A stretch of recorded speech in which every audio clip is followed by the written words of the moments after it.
Yesterday was the first presidential debates among the Democrats for the 2020 political season and campaign. And of course, there has been a lot of talk, most importantly, spin around Tulsi Gabbard, with even Vox calling her someone that went from a rising star to a controversial figure. And whenever you have an establishment media source calling you a controversial figure, there's usually a lot of bull, which we're going to be uncovering in this video with the latest information about what happened last night at the presidential debates and its larger ramifications. And before we do that, plus a lot more, just wanted to remind everyone that we wouldn't exist if it wasn't for you, and you could help support independent media by simply buying a t-shirt, a sweater, a sticker, or whatever the malarkey you want on our Teespring store that has a number of designs. Of course, express your discontent with any establishment authority figure out there. And just jumping into this video, I do have to say it is oddly reminiscent of the 2008 elections, with almost an identical situation that unfolded with former Congressman Ron Paul that right now is unfolding with Representative Tulsi Gabbard, which of course is dominating not only social media, but also becoming the most searched Democratic candidate after the debates, even though she got the third worst amount of speaking time that MSNBC gave to her. And according to a poll on Drudge, which was just a user-based poll that random people could participate in, far surpassed everyone else, with the majority of people, over 40% of people, saying that she won the Democratic presidential debates last night. And of course, that information is correlated with the amount of Google searches that she received that far outweighed and dominated everyone else in that presidential debate. And that's most likely because she stood out from everyone else, being the most aggressively anti-war than anyone else on stage. She was also one of the only ones to get attacked by a smear question by NBC, which again gave her a lot less time than 7 of her fellow competitors. And all of this, as well as publicly criticizing the front runner and on the Democratic ticket about his support for the Iraq war, all of this has led to people being shocked. My goodness, how can someone have these beliefs and be so popular? They must be a far-right Russian-supported Klan member, right? No, but that's exactly what some people are going to literally smear and attack Tulsi Gabbard with people like this activist for the Daily Beast comparing the poll results. I thought this was a scam at first. I had to literally look this guy up to make sure he wasn't a troll. No, he literally works for the Daily Beast.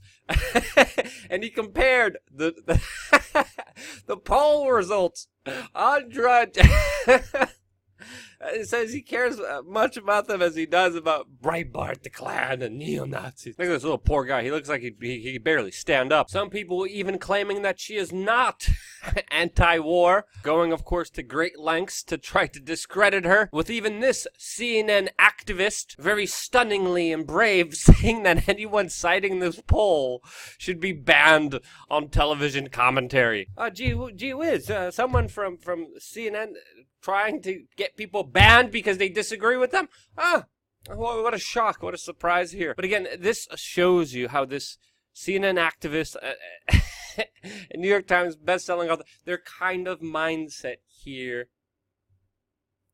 trying to deny the reality that Tulsi Gabbard is popular and her ideas are popular, even though they go contrary to the media establishment talking points and agenda that they are trying to push on us. Look at this lunatic here, announcing her shock at people liking Tulsi Gabbard, that somehow a poll of people liking her can't be true. And again, their delusion is just totally absent-minded and forgetting again that people are more interested in her than any other stooge candidate out there. But that doesn't matter to them because she doesn't and hasn't pushed the Russian collusion lies. She is not a hawk that wants to bomb other countries, which she criticized Barack Obama for doing, even though she was a Democrat and was one of the few righteous virtuous individuals on the Democratic Party to call out Barack Obama on the aggressive, egregious actions that he committed with his foreign policy, and she doesn't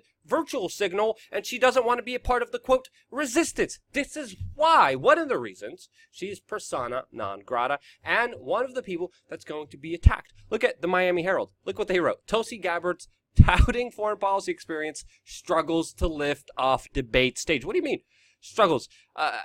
According to many polls, according to the Google searches, people are more interested in her than anybody else. If you're talking about struggling, that should be Bill de Blasio's middle name.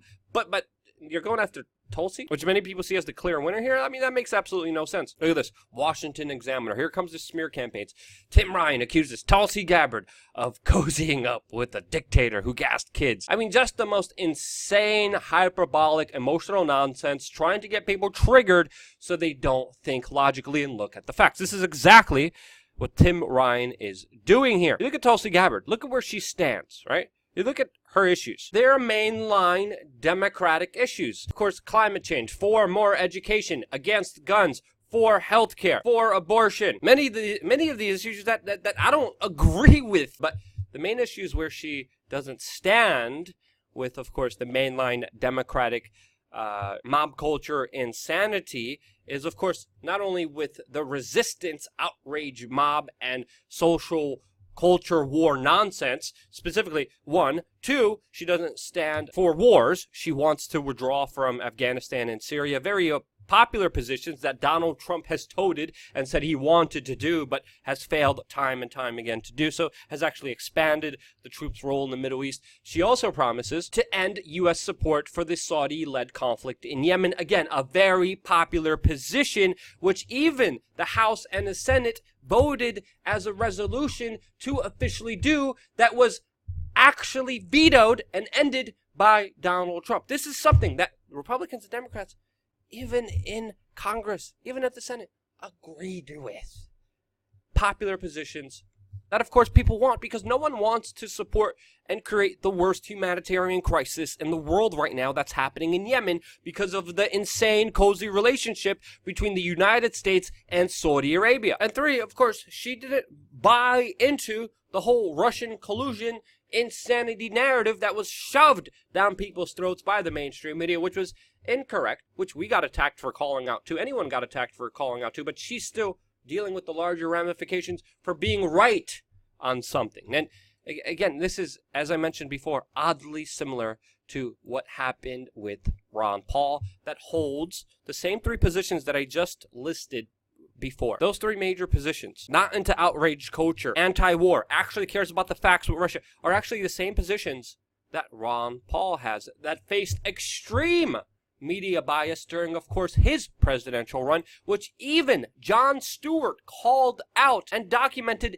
insane amount of finagling and manipulation by the mainstream media to either smear, ridicule, or totally ignore one of the most popular candidates in the 2008 presidential elections. So if we're going to look at what's going to happen at this important presidential campaign of Tulsi Gabbard, remember to look at the larger comparisons of what happened before, specifically with Ron Paul, to understand what is happening here. And again, I don't agree with Tulsi Gabbard on a lot of the issues that she stands for. There's still some questionable things, of course, about her being a CFR member, bending the knee to Meghan McCain. But regardless of that, she's still being smeared and attacked like Ron Paul was unfairly by, of course, the establishment that needs to be called out for their bullcrap. I mean, look at the latest article here by Vox, claiming that she went from a rising star to a controversial figure, documenting how she was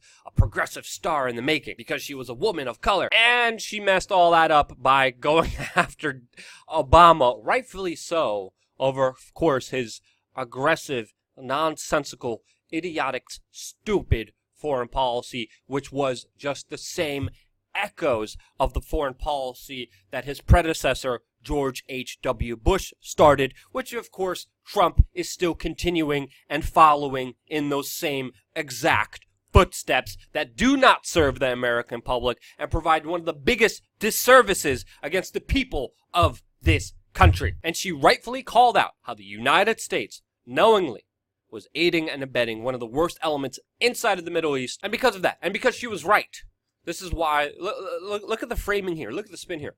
Gabbard and the left. She can't replace Bernie. By whose standards? By whose delusional belief? Who the hell are you? Zach Bachman? Who the malarkey do you think? Oh, we're doing a street storm at you now. Who do you oh my goodness. He's a white man. By some insane social justice warrior logic here, we have to understand that these oh goodness. We have to understand here that these low testosterone, low dopamine, serotonin, unglorified yuppies and their pretentious bird crap, which they call journalism, is their own opinion. And when they try to enforce ideas on you, they try to do it from an authoritative point of view. And this is why he said, Gabbard and the left. She can't replace. By whose standards? Again, Bernie Sanders didn't give himself and didn't do himself any favors when he bowed down, bent the knee, kissed the ring, shoved his nose into the buttocks, made it as brown as he could to Hillary Clinton, that knowingly robbed him of the last presidential election. Many people realize that. And this is why there's a new resurgence with Tulsi Gabbard that is clearly documented with people's interest in her. And no matter how much the mainstream media denies it, it speaks for itself. And this is why you guys are more important than ever. And if you agree with this message, share this video out there, because if you don't, no one else will. The algorithm and Google, oh my goodness, that's a whole nother story that we could get into. We've done whole videos about the situation that we have to deal with just because of these voices. Because these voices, just like Tulsi is being smeared, attacked, and censored and ignored, and Ron Paul was smeared, sponsored, and attacked and ignored. Any person in society, in our culture, that raises these important issues, well, they're slowly squashed down. Oddly, it's a coincidence that this is happening all across the board, coordinated with, of course, the mainstream media and social media. But that's a whole other topic to get into. By the way, I will be watching tonight's presidential election. I will be doing a live stream, and to see that, I will be tweeting out the link to the live video, which won't be on YouTube, on, of course, my Twitter, twitter.com/Luke WeAreChange. Luke WeAreChange. Follow me on there. As the debates start, I will send the link in there. And again, guys and gals, I want to be here because of you, and that's why I love you guys. Thank you again so much for watching. Stay tuned for more here on WeAreChange.org.